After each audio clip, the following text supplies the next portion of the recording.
Lesson 6. Introduction to Criminal Investigation and Criminalistic. Fundamentals of Criminal Investigation. Investigate. It comes from the Latin word investigare, which means to look into traces, and to vestigium, which means footprint. Criminal investigation. An art which deals with identity, location, apprehension of guilty party, and provide evidence of guilt through criminal proceedings. 3 sources of information. Regular sources, it acquired from open sources such as file. Second is cultivated source. It is acquired from important informer. Last is grapevine. It is acquired from the underworld character such as prisoner and criminals. General sources of information. Person. It pertains to the victim's information, informer, etc. Things. It pertains to the physical evidence. Third, place. It pertains to the crime scene. Fourth, interview. It is the simple questioning. It is to the person who has knowledge. Witness. A person who can perceive or perceiving and can make own his perception to other. Next, interrogation. It is a skillful questioning. It is used to the person who is reclutant, hostile, and unwilling to give information. Format of interview. Identity. The investigator should give his name, rank, and agency. Next is report. It is the building up a positive feeling between the investigator and the subject. Third is opening statement. Indicate the reason why the subject is being contracted. Next is narration. Allows the subject to give the story. It utilizes an open-ended question not answerable with yes or no. Next is inquiry. Clarification of information. Last is conclusion. Give the utmost courtesy. Purpose of interrogation. Obtain confession, total and direct acknowledgement of guilt. Next is to learn the facts of crime, to know the identity of the accomplice, to develop information for the recovery of fruits of the crime, to discover the details of other crime committed by the suspect. Techniques of interrogation. Mat and jet, sweet and sour. Pretense of physical evidence, bluff on split fair. Instrument. It is the application of instrument and methods of physical science to detection of crimes. Procedure of identification by eyewitness. Physical line-up. It is the means of selecting suspect from group of innocent person. It is usually composed of 10 to 7 person. Physical show-up, one person is being shown to the witness right after the crime was committed. Definition of terms. Corpus delicti.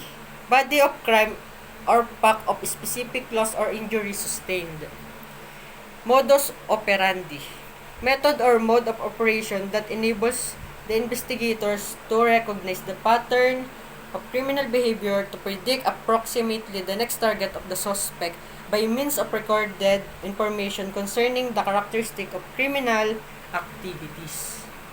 Crime scene investigation. Conduct of processes, more particularly in the recognition, handling, preservation of document of physical evidence. Next is crime scene. Include all areas which the criminal, any possible victim, and any eyewitness moved during the time of crime was committed.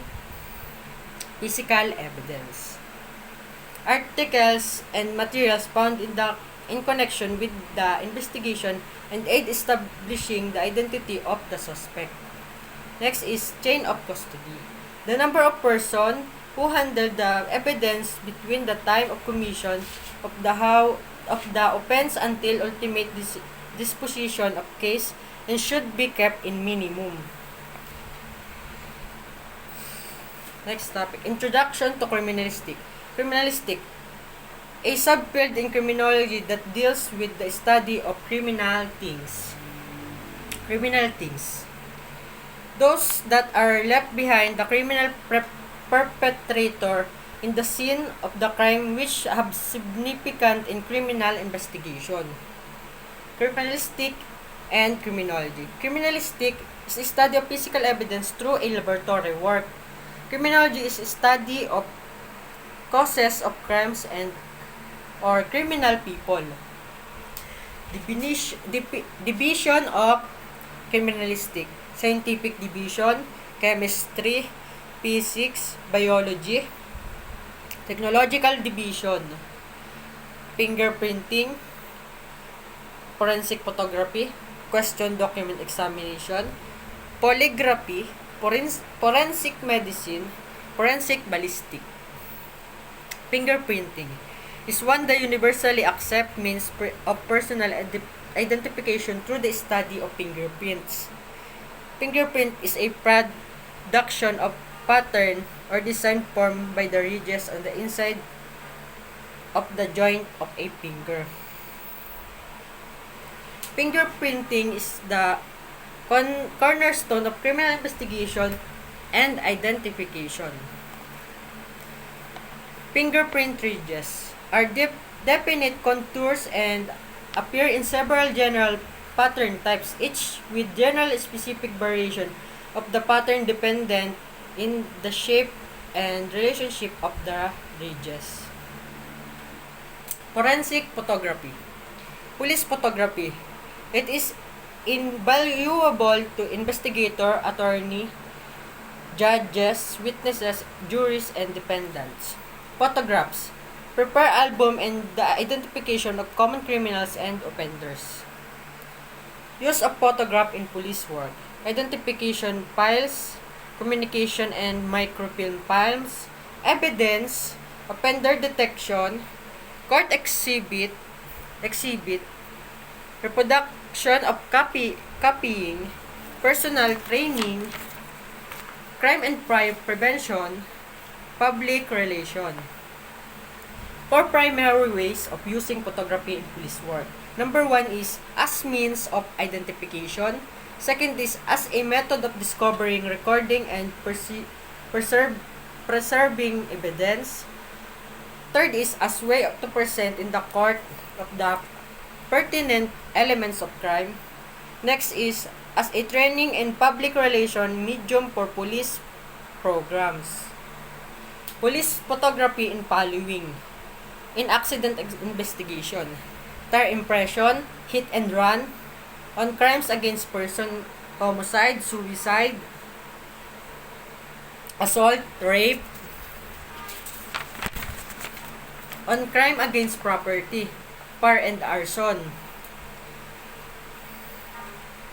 Question document is one in which facts appearing are not true and are contested either in the whole or in part with respect to its authenticity, identity, or origin. In every deed or document, in every deed or instrument executed by person by which some disposition or arrangement is proved, evidence, or set forth. Kinds of document: public document, official document, private document, commercial document, polygraphy, lie detection, polygraph instrument, polygraph. Forensic medicine is a branch of medicine which deals with the application of medical knowledge, the purpose of law in the administration of justice. Types of medical evidences: real evidence, testimonial evidence. A physician may be presented as in the court, ordinary witness, expert witness, documentary evidence, experimental evidence, physical evidence, Next topic is forensic ballistic.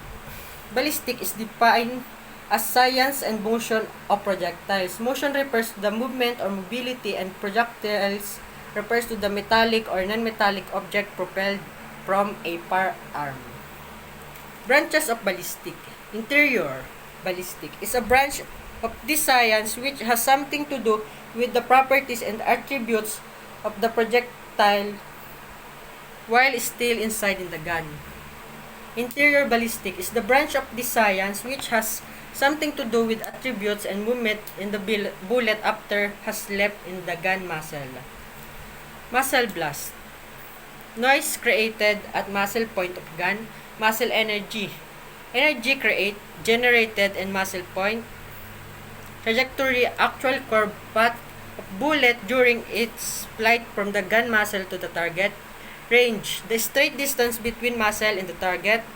Velocity, rate of speed of the bullet per unit of time. Air resistance encountered by bullet while in fight.